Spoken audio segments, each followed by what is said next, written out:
अस्सलाम राशिद भाई।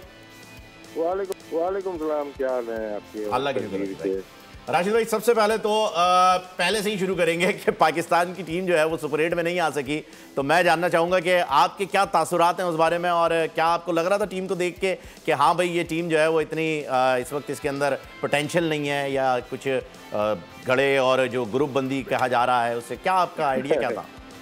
मिले जुले तासुरात हैं मेरे उसके ऊपर। ठीक है, जीत भी सकते थे, हार भी सकते थे। दो वर्ल्ड कप देखे हैं आप। एक वर्ल्ड कप फाइनल में पहुंच गए हम ऑस्ट्रेलिया में, उसमें भी अच्छी परफॉर्मेंस थी। इसमें नेक टू नेक जाके हार गए, तो हार बर्दाश्त नहीं है हमें।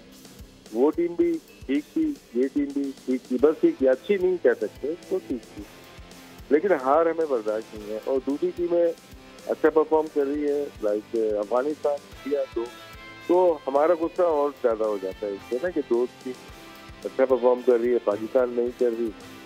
तो चीजें ठीक करने की जरूरत है, और ये 12 दफा कह चुके जब से हम टीवी पे काम कर रहे हैं 2013 से, रिपीट करते हैं कि ये चीज हमारी ठीक होनी चाहिए, ये चीज ठीक होनी चाहिए।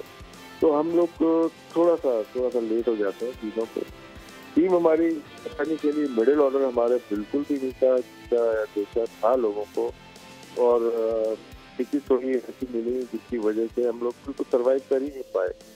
और कुछ चीजें और भी हुई, क्योंकि एक साल की प्लानिंग होती है, कोई भी प्लेयर को खेलना है उसको पता होना चाहिए। कुछ प्लेयर अचानक टीम में आए थे तो वो अच्छे होंगे, लेकिन वो टीम के अंदर शायद एडजस्ट नहीं हो पाए। तो बहुत सारे रीजन है, मुझे ऐसा लगता है कि ये हुआ होगा।